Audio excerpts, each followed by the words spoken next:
Part 4, so we're going to start talking about earnings per share, basic earnings per share initially. So here's our example of basic earnings per share. They report net income of 154 million. Its capital structure is this following, and we only have common shares of stock. Now this example is just going to keep building. We're going to go through like 10, 15 slides on this example.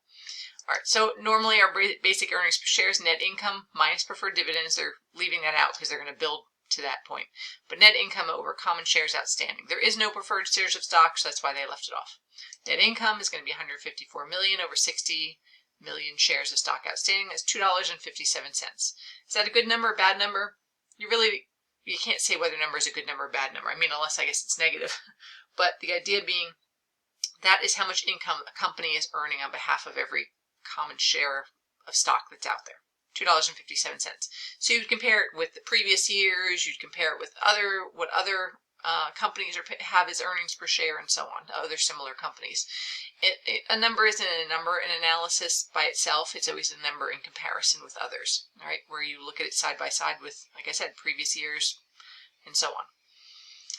All right, so now what if, and here we start adding in weighted average, what if we issued another 12 million shares during the year?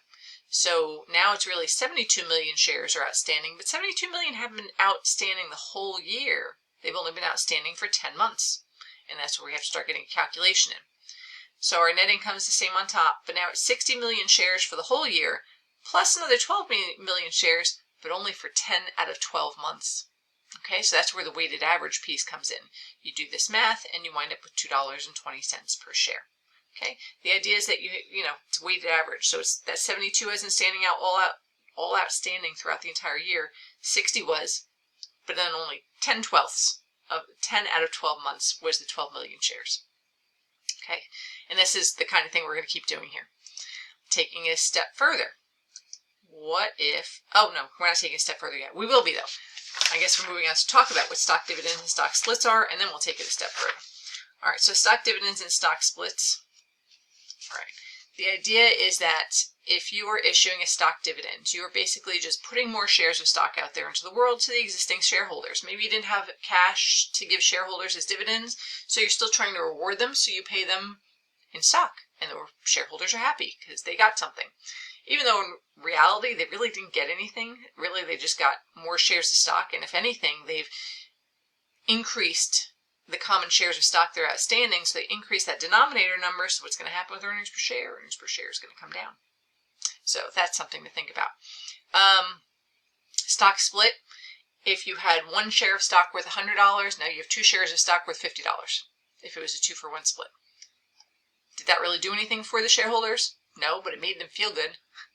So the idea is that, like I said, larger number of shares, same pie, more slices, right? So the idea is you're rewarding your shareholders to some degree. You're bringing the market price down most likely because, like I was saying, if it's $100 per share, now you have two shares of stock worth 50. The idea being you've now put double the amount of shares out there in the market, and the stock price will have, in theory, dropped. Okay, so now how do we account for that? Okay, here we go. 10% stock dividend was distributed on June 17th. Same data from before, but now we're going to add to it.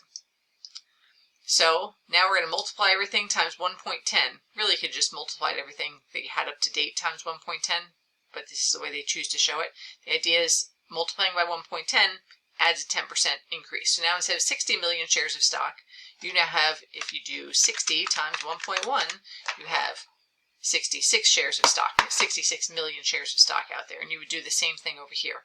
Okay, so that is how that works out, and you wind up with your earnings per share now being down to $2, which makes sense.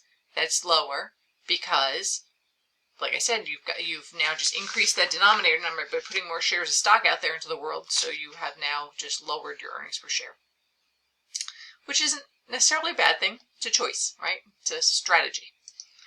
All right. What if we reacquire some shares? Meaning that you go out there and you buy some shares, you either retire them, we talked about that, or treasury stock in the previous chapter. All right. So now we have to look at the fraction of the year they were not outstanding. So the same way that we issued new shares and they were outstanding for 10 out of 12 months, now we're going to reacquire some shares. So we have to look at how long a period they were reacquired. All right. Oh, well, not yet. Hang on. here's the example. 8 million on October 1st, we reacquire $8 million, 8 million shares of stock as treasury stock. Okay, so now what we're going to do is we're going to subtract the 8 million shares for the period of time it was outstanding, right? It was not outstanding during October, November, December, 3 months, 3 out of 12 months. So we will subtract from the denominator the 8 times 3/12, right? And we don't worry about the 110 because the 110 happened before, right? What happened before the treasury stock was repurchased. So you're looking at timing here too. Like this dividend was paid out here, but by the time you reacquired the shares, that dividend was already out there.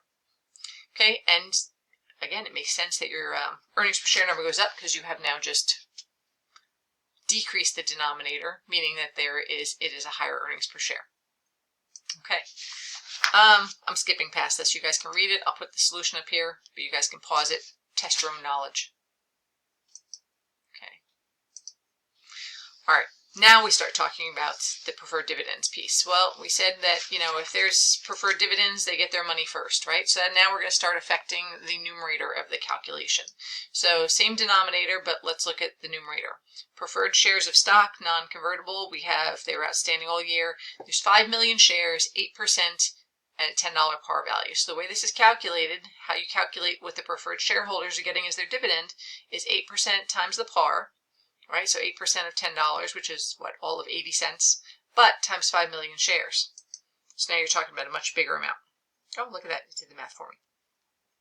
So we would subtract the preferred dividends from the numerator because preferred shareholders get their money first, right? So the numerator is net income minus preferred dividends over, and we have all this from the all the stuff before. So that reduces, because we're reducing the numerator, that reduces the amount down to $2. Okay, but preferred shareholders get paid first when there's dividends, so that money is not available to common shareholders, which is why we subtract it from the numerator. Okay, again, I will let you try this on your own. I'm going to cruise on past it. Now we start getting into the really kind of crazy stuff. Diluted earnings per share. Now, you only have to calculate diluted earnings per share, and this is considered a complex capital structure, when you have one of these things. When you have something that could potentially dilute your earnings per share number. Doesn't mean it's happened. Doesn't mean you've all right, so let me step back. What diluted earnings per share means is, let's say you have bonds, right? You have issued bonds as a business, and you have said that those bonds, if the shareholder wants to, or rather the bondholder wants to, they can convert those bonds into stock. If that's the case, they are potentially a dilutable item, meaning that if every one of your bondholders turned around and decided, I don't want this bond anymore, I want stock instead, they can do that. And then what would happen to your bottom number in the calculation is it would increase by all the people that converted. So if you have that, they're diluting the number because they're adding to it that denominator. Okay, so every, the stock options, if people have preferred stock that they can then turn around and make into common stock, all of those things are potential potential instances where the denominator is going to increase dramatically. So if that's the case, we have to calculate it. So it's basic earnings per share is based on, what happened during the year, what do we have? Diluted is kind of like a what if. What if all these people exercise? What is going to happen to my earnings per share number then?